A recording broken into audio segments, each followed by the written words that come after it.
1. ¿Cómo se expresa afuera el significado del ente? Comencemos por la finalidad y la suprafinalidad. En los entes, según explicamos, coexisten dos términos: la finalidad entelequial y la suprafinalidad de ser para el hombre.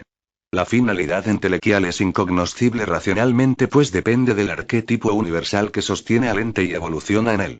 Pero esta finalidad es solo la concreción de una entelequia, el cumplimiento de un plan. Su desarrollo no proporciona más placer al demiurgo que el ya obtenido al comienzo de la creación.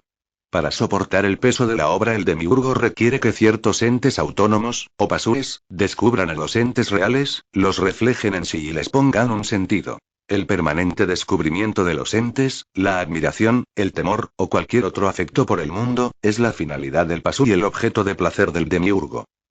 Es así como los entes son designados por el demiurgo con un vija primordial que debe ser descubierto por el pasú y racionalizado en su estructura cultural. Este vija, este designio, este ser para el hombre, es la esencia del ente, lo dado al conocimiento, la suprafinalidad. El designio es lo dado al conocimiento racional, lo que es tomado por la razón e interpretado como esquema, y lo que es significado por el pensamiento del esquema. Pero en ese dar el designio, el ente espera recibir el sentido. Es decir, lo dado debe ser devuelto, restituido en el ente, pero con un sentido nuevo, cultural. Ese sentido, expresión del significado, es lo que el pasú pone en el ente en el lugar del designio, transformando al ente en objeto cultural. El acuerdo entre finalidad del pasú y suprafinalidad del ente exige, así, un movimiento en dos sentidos: del ente al pasú y del pasú al ente. El tránsito primero ya lo hemos estudiado sobradamente. El ente externo, dado a la esfera sensorial, revela su designio que la razón esquematiza y estructura y el pensamiento significa. Sobre el segundo movimiento, que va del significado mental del ente de vuelta al ente, habrá que extenderse ahora para comprender cómo cumple su finalidad el pasú. Los extremos del primer movimiento son el designio y significado, los extremos del segundo son el significado y la expresión. Con la expresión, en efecto, el pasú pone el sentido en los entes, devuelve a estos, racionalizado, el designio que le fue dado. Llegamos así al núcleo de la interrogación: ¿cómo se expresa afuera el significado del ente? Y comprobamos que todo su peso recae en el acto de expresar. ¿Qué debe entenderse por expresar? Respuesta. Así como el conocimiento del ente, su descubrimiento, comienza por la trascendencia con que el designio atraviesa la esfera sensorial, así la expresión es una manifestación del significado que atraviesa la esfera sensorial en dirección contraria al tránsito del designio. Por la expresión, el significado del ente retorna al ente y le pone sentido. Pero, ocurre que todo aquello que proviene del interior de la esfera sensorial, y trasciende hacia afuera, se manifiesta necesariamente como movimiento corporal. El cuerpo humano, por su naturaleza orgánica, supone una multiplicidad de movimientos efectuados en todo momento, es decir, continuamente, unos voluntarios, dentro de lo que puede haber de voluntario en la voluntad instintiva, y otros automáticos. Por ejemplo, la respiración se compone de dos movimientos rítmicos cuya función es producir el intercambio de oxígeno por anhídrido carbónico. Estas fases atraviesan la esfera sensorial en ambos sentidos. Considérese también los movimientos producto de la necesidad alimentaria, procreativa, etc.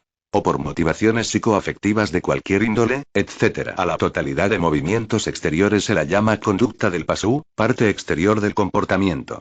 El problema consiste en definir cuándo un movimiento corporal es expresión. Mas, tal definición, solo podrá ser expuesta luego de mostrar que los movimientos interiores a la esfera sensorial, entre los que se destaca el pensar, y los movimientos exteriores, ocurren en planos continuos, paralelos y correlativos.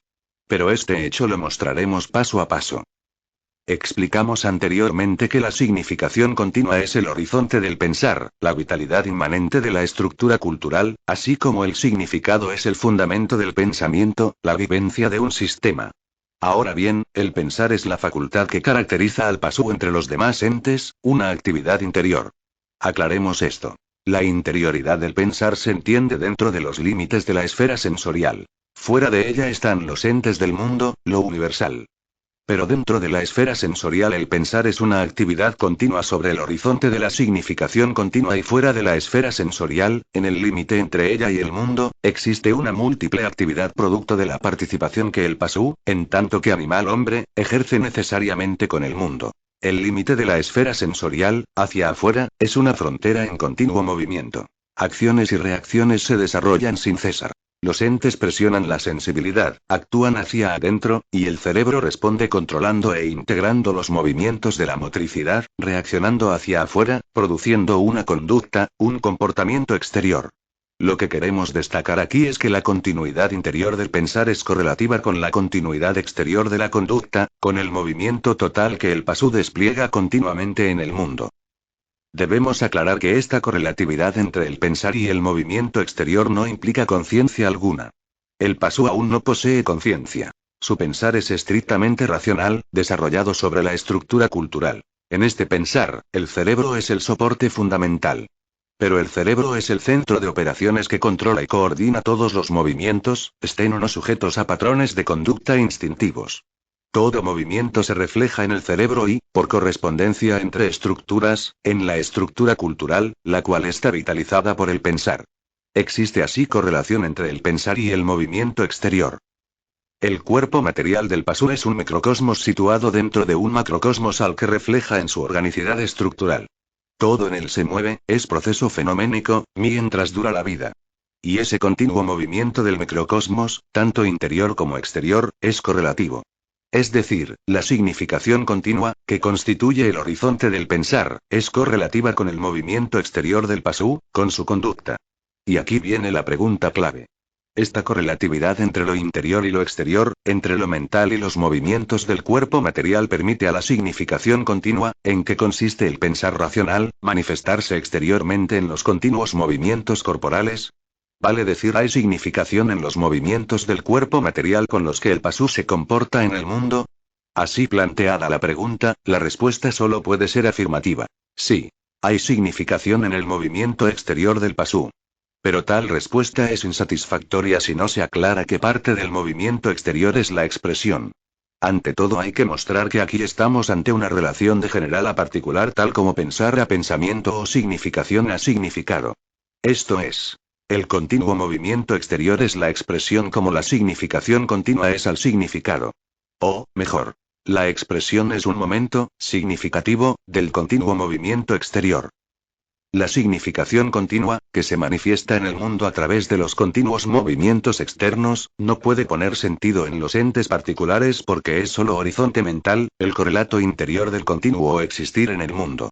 De aquí que, si hay un sentido que el continuo movimiento pone en el mundo, este se refiere exclusivamente al ente universal. El sentido que, el continuo movimiento pone en el ente universal, se denomina armonía. Y la armonía se define también como una relación general entre los movimientos del microcosmos y el macrocosmos.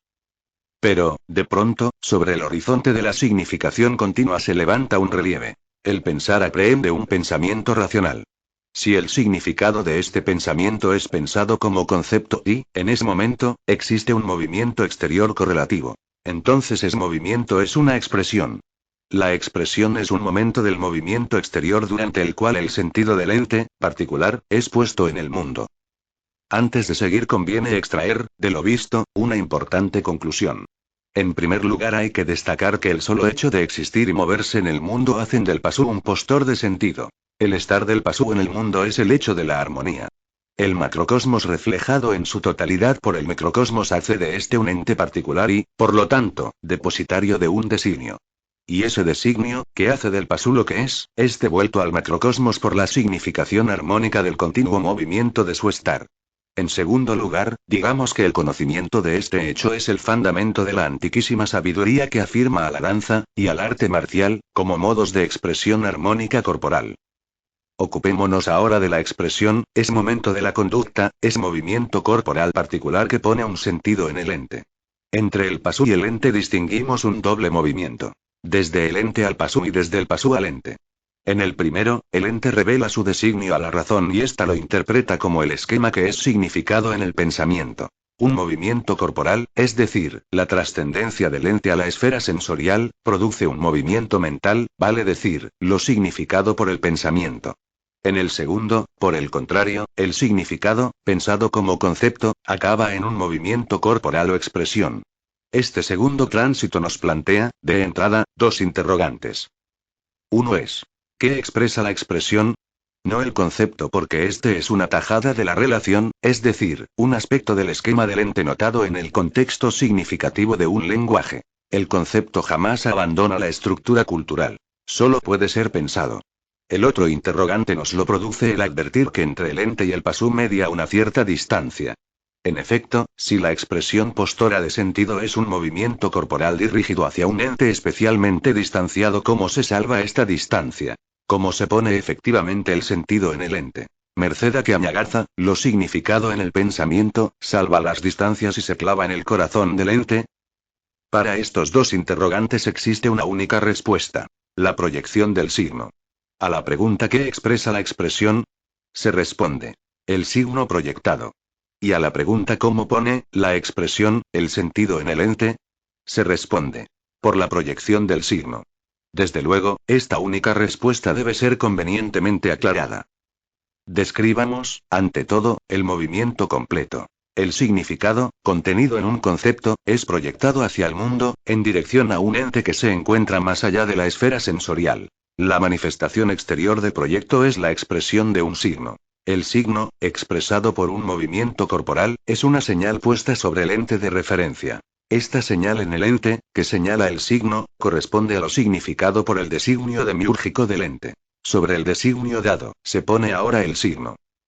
El conocimiento del ente es el paso del designio demiúrgico al significado. Por eso la proyección del significado, de un signo, sobre el ente, es el reconocimiento del ente. Solo al ser reconocido, al ser signado, el ente adquiere sentido.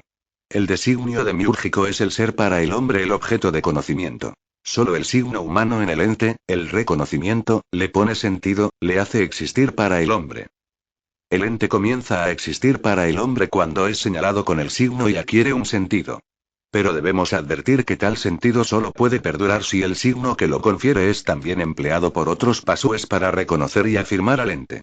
El signo, en efecto, debe poder ser entendido por la comunidad, aprendido y enseñado, perpetuado colectivamente en el mundo. Vale decir, el signo puesto en el ente debe ser expresado culturalmente. Esta condición de la finalidad del pasú determina que el signo se exprese como término de un lenguaje, como representante de un concepto. Una comunidad puede, así, convenir en ciertos signos para comunicarse el conocimiento de los entes y sostener su sentido. Un conjunto de signos tales constituye la expresión de un lenguaje, no el lenguaje en sí, pues, según hemos visto, todo lenguaje tiene su origen en la estructura cultural. Un lenguaje estructural es un organismo vivo y, por eso, puede crecer y desarrollarse. Los signos solo son proyectos, representaciones, de los conceptos y de los sistemas de conceptos. No debe ofrecer dudas que ser postor de sentido en los entes es el principal objetivo de la finalidad del pasú. La cultura es un modo de cumplir con tal finalidad. Un modo sistemático y racional. Por eso los lenguajes, que son la base fundamental de la cultura, no cumplen un fin en sí mismos, sino que instrumentan y determinan el sentido puesto en los entes. Pero de hecho, se podría expresar un significado y poner sentido en un ente sin emplear ningún lenguaje. Claro que en ese caso el ente solo tendría sentido para una persona, aquella que lo descubrió. Para perpetuar colectivamente el sentido particular puesto en los entes es que el significado se nota en el contexto de un lenguaje y se proyecta como signo conceptual, un signo que se convierte en consigna cultural. Mas, esta segunda condición de la finalidad, la perpetuación cultural, no debe hacernos olvidar jamás que el principal objetivo de la finalidad es la expresión. Sin olvidar, entonces, el carácter instrumental que presentan los lenguajes racionales como conjuntos de signos convencionales, que representan conceptos y se articulan según ciertos métodos, leyes o reglas operativas, vamos a proseguir estudiando la expresión de los signos.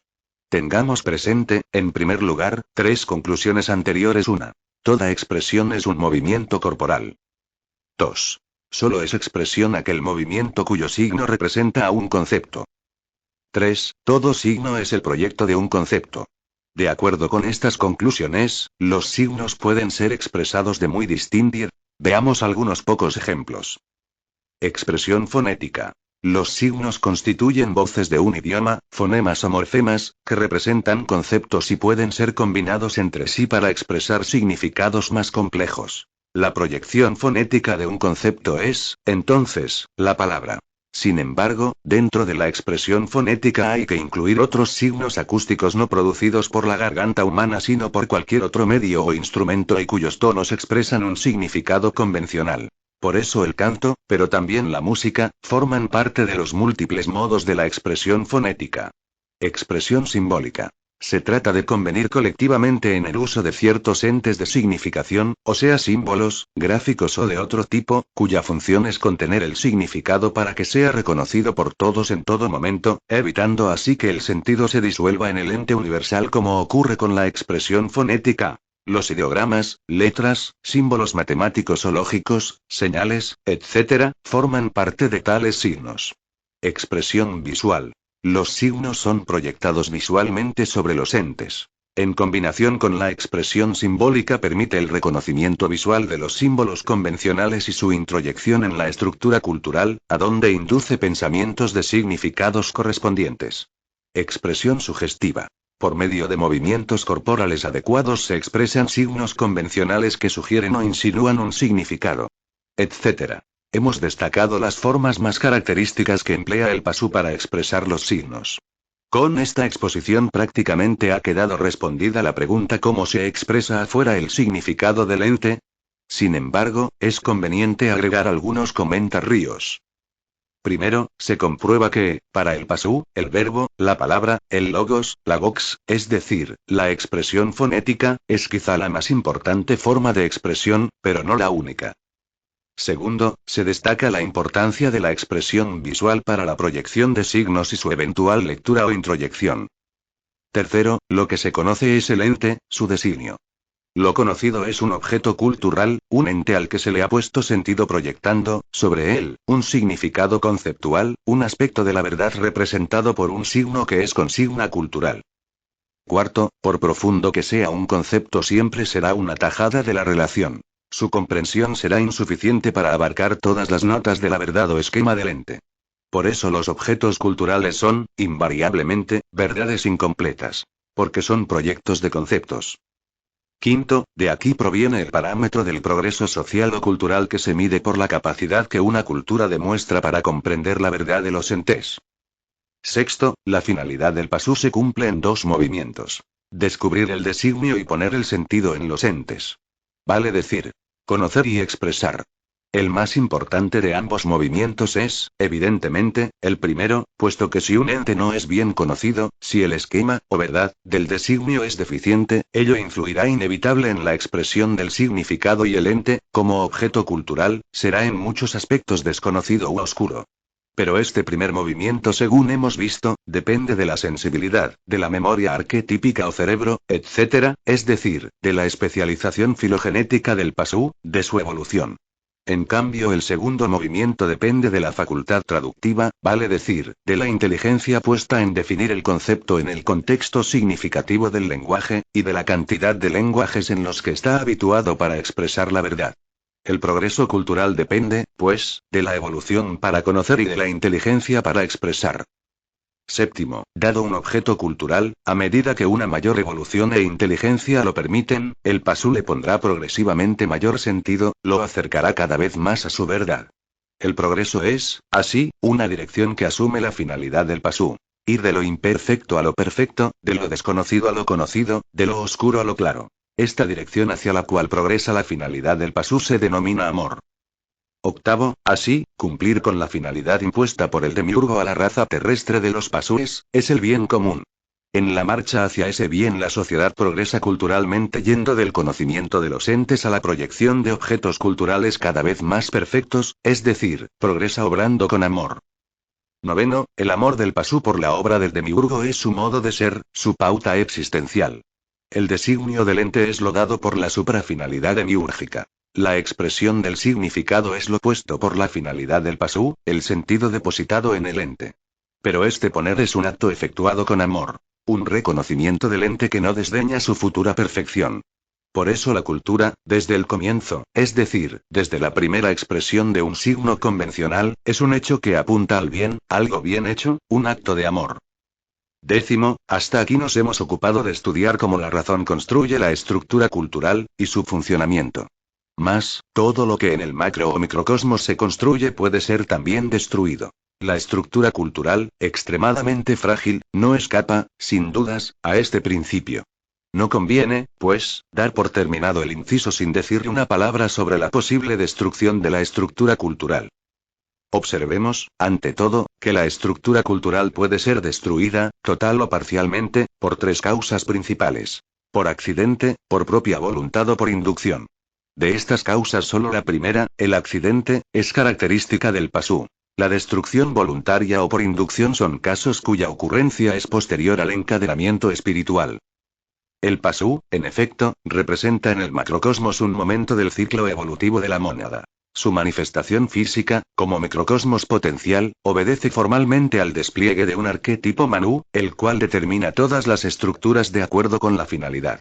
De este hecho hay que inferir que el pasú evoluciona conforme con su destino, sin que tenga jamás motivo para provocar una destrucción voluntaria de su estructura cultural. Está propenso, en cambio, a la destrucción accidental, la cual puede ocurrir, por ejemplo, por causa de la ingestión de elementos tóxicos o narcóticos.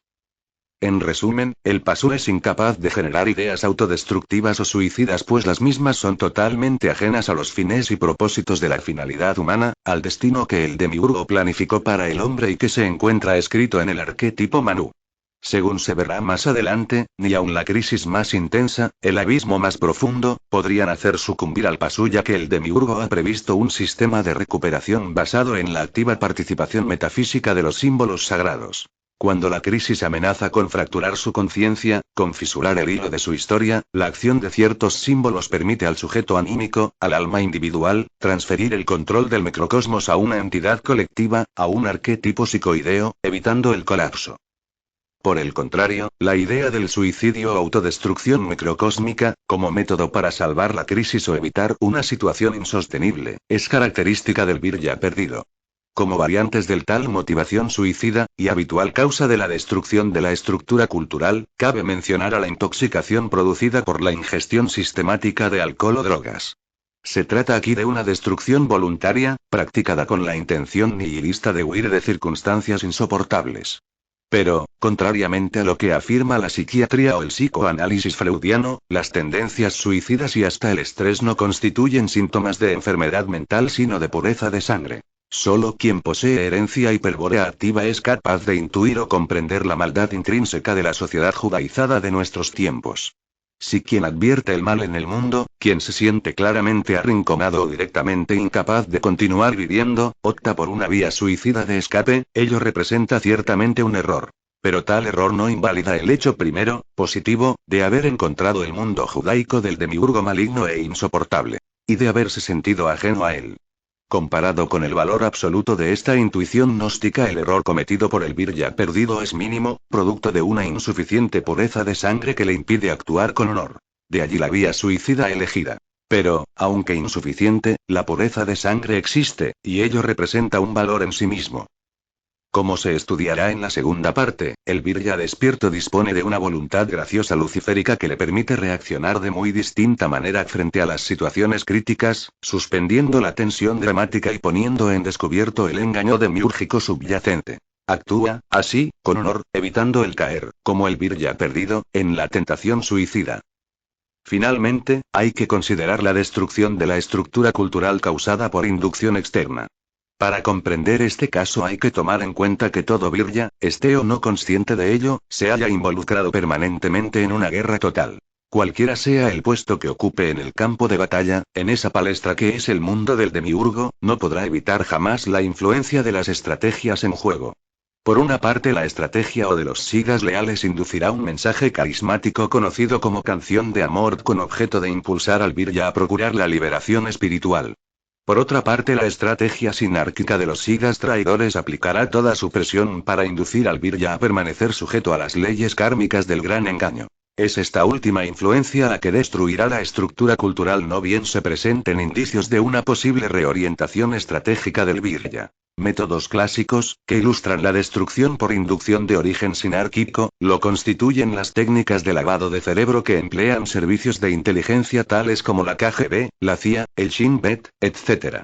O los mensajes guiados, camuflados en campañas publicitarias mundiales, cuyo objetivo secreto apunta a ciertas zonas blanco de la estructura cultural. O la distribución masiva y secreta de ciertas drogas que permiten el hipnotismo a distancia, inhiben o destruyen zonas de la estructura cultural, etc. Y, entre estos y otros terribles métodos sinárquicos que podríamos mencionar, no conviene despreciar la ardua tarea destructiva que desarrollan a diario en los países más avanzados del mundo los psicoanalistas freudianos, quienes, junto a los marxistas, sionistas, masones y curas liberales, en todo el mundo, conforman un ejército de agentes hábilmente entrenados para lavar el cerebro y corromper el honor de los viryas perdidos. Ahora bien, cualquiera sea la causa, accidental, voluntaria o inducida, lo concreto es que la estructura cultural puede resultar total o parcialmente dañada. La destrucción total impide la producción de representaciones racionales y de representaciones conscientes, hecho que convierte al virya en un perfecto imbécil. Sin embargo, lo más común es la destrucción parcial de la estructura cultural. Hay que distinguir aquí dos casos. Que la destrucción se efectúe en la estructura real o en la estructura habitual. ¿Mas en qué consiste tal destrucción? Respuesta. En la ruptura de los enlaces entre nudos, vale decir, de las relaciones. Los principios, desde luego, no pueden ser afectados de ninguna manera. Por eso en el primer caso de la destrucción parcial lo que ocurre es la desintegración sémica de ciertas relaciones de la estructura real. Esto significa la desaparición sin rastros de algunos esquemas o su impotencia para actuar estructuralmente, aun cuando el sujeto cultural rastree toda la estructura cultural para vivenciarlos. Como ejemplos de este caso podemos mencionar el concepto de patria, que todos los marxistas tienen destruido por causa del lavado de cerebro a que los somete el partido, o la destrucción del concepto de esposa o cónyuge, que puede haberse producido en la estructura cultural de un marido traicionado.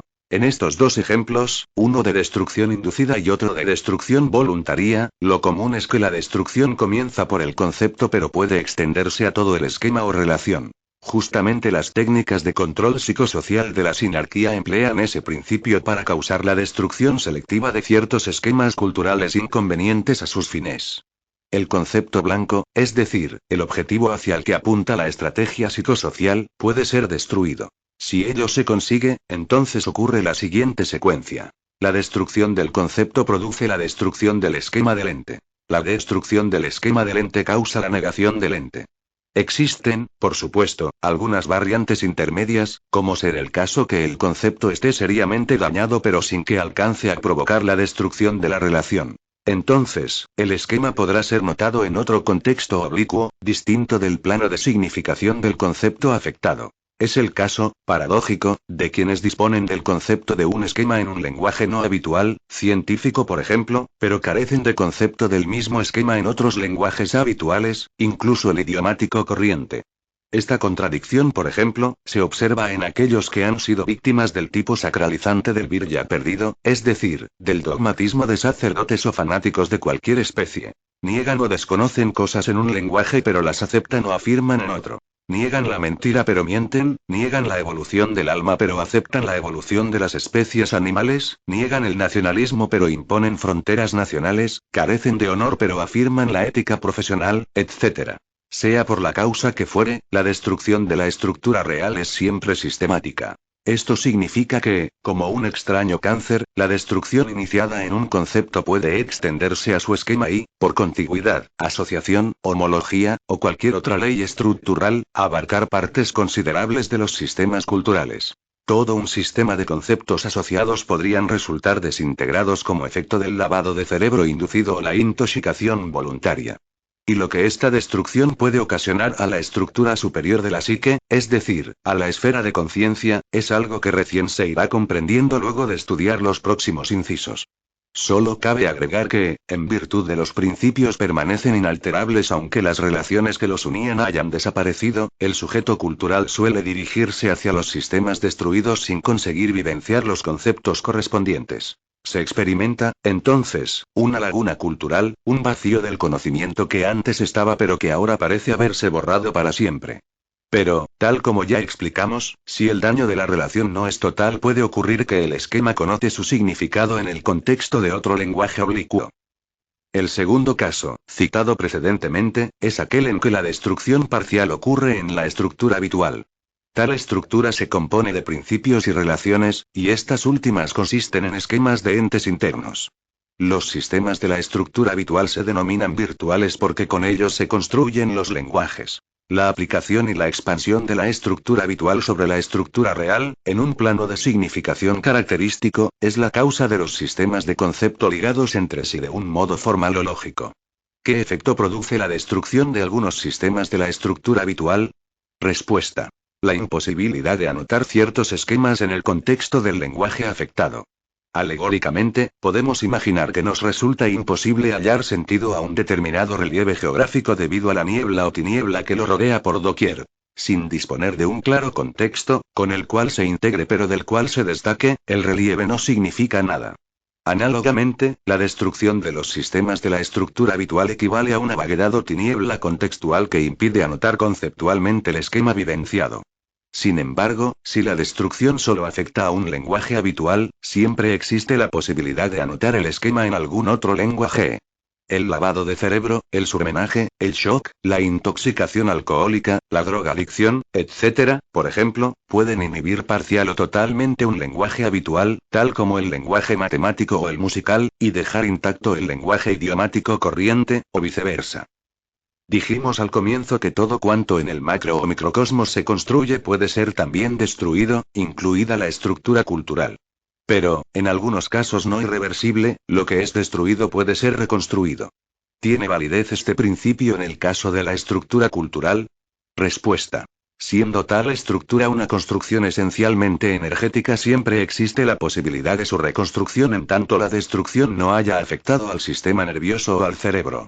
Recordemos que la estructura cultural se erige sobre la estructura neurológica del cerebro o memoria arquetípica y que todos sus sistemas son construidos por el sujeto racional o razón que funciona en ella.